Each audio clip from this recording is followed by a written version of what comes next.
Hanımlar beyler 8'de sağlık tüm hızıyla devam ediyor. Hepinize güzel bir sabah diliyorum. Çok güzel bir gün olsun hepimiz için.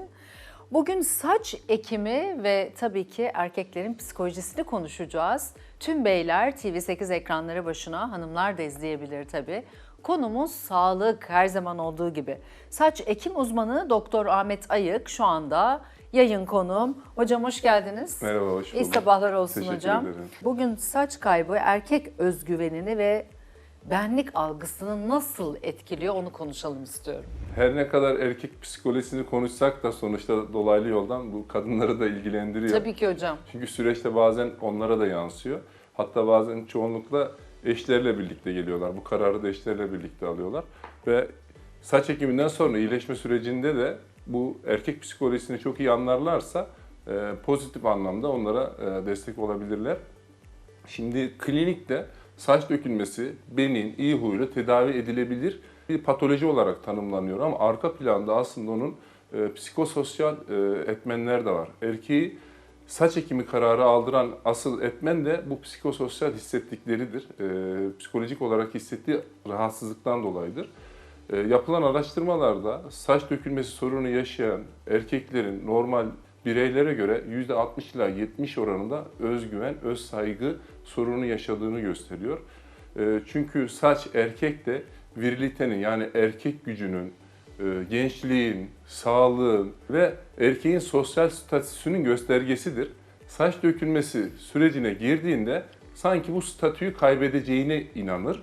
Biraz da uzaklaşmaya başlar. Dolaylı olarak erkeklerde özgüven kaybına neden olur.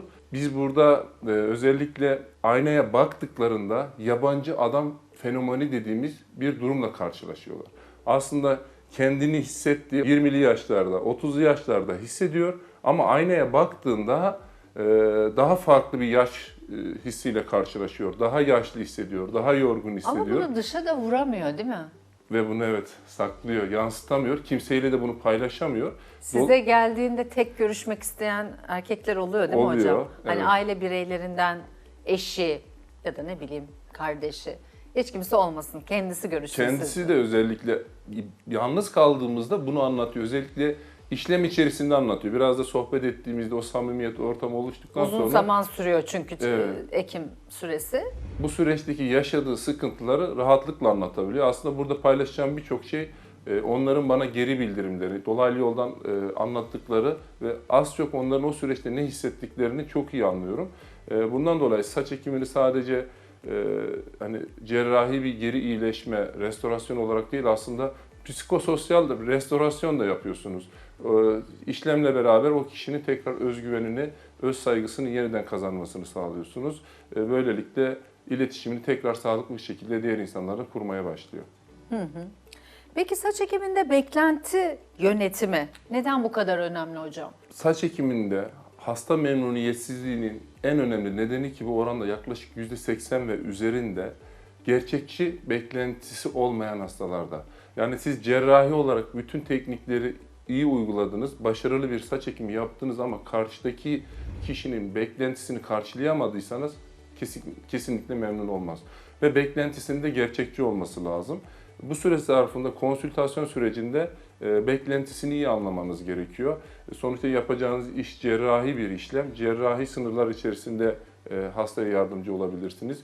Onun hayal ettiği, imajındaki görüntüyü veremeyebilirsiniz. Eğer bunu hissettiğiniz an orada durmanız lazım. O dengeyi sağlamanız lazım. Aslında saç ekiminde ihtiyacı olan kişinin hayalindeki tasarladığı, kendinde hayal ettiği imaj ile sizin cerrahi olarak yapılabilirlikleri eşitlemeniz gerekiyor. Bunu eşitlediğinizde işleme karar vermeniz gerekiyor. Bunlardan herhangi birinde eğer asimetri olursa bu dengeyi sağlayamazsanız memnuniyetsizlik olarak gerisi dönecektir. Peki hocam ameliyat öncesinde gerçekçi bir beklenti nasıl oluşturuluyor? Burada matematik kullanmak gerekiyor. Burada çünkü çok uçlarda isteyen işte şuraya kadar gelsin, alnım çok geniş, alnımı görmek istemiyorum gibi. Buralardan gelin, şöyle gelin, Evet. böyle gelin. Oluyordur muhakkak Başta hocam. konuşmuştuk mesela süreç nasıl başlıyordu? İmajını, istediği imajı bir türlü yakalayamıyor. Kendini genç hissediyor. Daha sağlıklı görünmek istiyor. Bu süre zarfında 18 yaşlarını hayal ediyor. Saç çizgisini daha aşağıda isteyebiliyor mesela. Ama biz burada bunun bir süre gelen olay olduğunu, aslında evet şu an bu yaştasınız ama bizim amacımız siz yaşınıza uygun ve ilerleyen dönemdeki yaşlarınıza da uygun bir görüntü elde edebilmek. Bunu detaylı bir şekilde anlatmak gerekiyor. Burada tıbbın yapabileceği ya da sizin cerrahi olarak yapabileceğiniz gerçeklikler var. Onları detaylı bir şekilde anlatmanız gerekiyor. Matematiği kullanmanız gerekiyor. Donör alanı hesaplamanız gerekiyor. Donör alanında ne kadar graft alabilirsiniz, ne kadarını sağlıklı alabilirsiniz. Saç çizgisinden bahsettiniz örneğin. Saç çizgisini tasarlarken altın oranı iyi kullanmanız gerekiyor. Antropometrik ölçüleri kullanmanız gerekiyor. Ben burada en güzel verdiğim örnek yüzü 3'e bölüyorum. Üst alın bölgesi, orta yüz ve alt yüz. Bu ölçüler eşittir zaten. Örneğin ortalama 7 ila 8 santim. Irklara göre değişebilir. Bazı insanların orta yüzleri daha dar olabilir. Yani bunu eşitliği sağlarsanız, örneğin alt yüz, alt çene 7 santim ama siz saç çizgisini 8-9 santimlik bir mesafeye alırsanız, iki kaş ortasından bahsediyorum bu mesafenin başlangıç noktamız burası. Fazla bir ölçüde alırsanız o zaten sırıtacaktır, doğal durmayacaktır. O kişinin altın oranına, yüz oranına, kemik kas yapısına uygun olmayacaktır. Dolayısıyla memnun olmayacaktır. Siz bu tür pozitif bilimsel verileri hastayla paylaşırsanız zaten ikna olacaktır. Kendi beklentisinin de gerçekçi ya da gerçekçi olmadığını o noktada anlıyor. Bir diğer oran mesela alın kas bizim için önemli. İşte sizin dediğiniz gibi alnı daraltmak istiyor. 18 yaşındaki saç çizgisine ulaşmak istiyor. Eğer biz bunu kas üzerine getirirsek, bu çevremizdeki gördüğümüz çim adam ya da yapay görüntünün ana nedeni bu. Kas üzerine ektiğinizde siz ne kadar yatay ekerseniz ekin o dik açıyla çıkacaktır ve alın kaslarını oynattığı zaman saç çizgisi de oynamaya başlıyor. Yani düşünsenize mimiklerinizle beraber saç çizginiz oynamaya başlıyor. Evet, hiç estetik bir görüntü değil. İşte bu yapay ve çim adam görüntüsünün ana nedeni bu. Evet. Ona çok dikkat ediyorsunuz siz hocam. Dikkat ediyoruz ve açıklıyoruz da o zaman anlıyor neden saç çizgisinin alt sınırının neden burası olması gerektiğini çok iyi anlıyor. Bu şekilde pozitif bilimi, matematiği kullanırsanız, onun beklentisiyle de bunu kıyaslarsanız, eşitlerseniz ikna oluyor ve kesinlikle işlemden sonra da mağduriyet yaşamıyor. Ve memnuniyeti de yüksek oranda oluyor. Peki hocam çok güzel, çok başarılı bir saç ekimi gerçekleştirdiniz. Nasıl? Onların psikolojisini siz görüyorsunuz. Before, after yani Evet. öncesini ve sonrasını. Nasıl değişimler oluyor? Ciddi değişimler oluyor. Özel hayatı, iş hayatı. Evet, Değil mi? özellikle sosyal medyayla beraber bir tane hastam vardı mesela.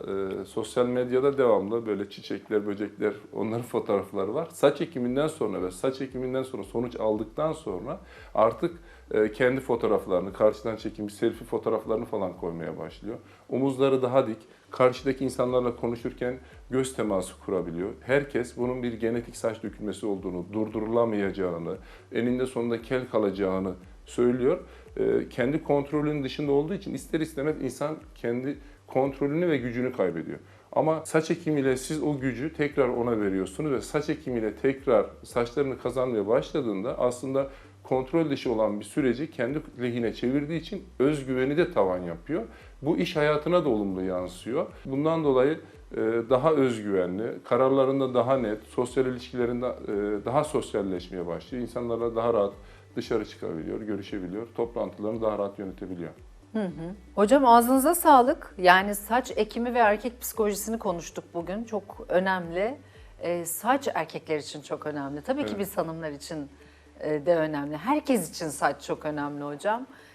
Ama erkek psikolojisinde de çok büyük yeri olduğunu bugün vurgulamış oldunuz. Ağzınıza sağlık hocam. Teşekkür ederim. Hanımlar beyler 8'de sağlık en doğru sağlık bilgileriyle devam ediyor. Hemen geri geliyorum.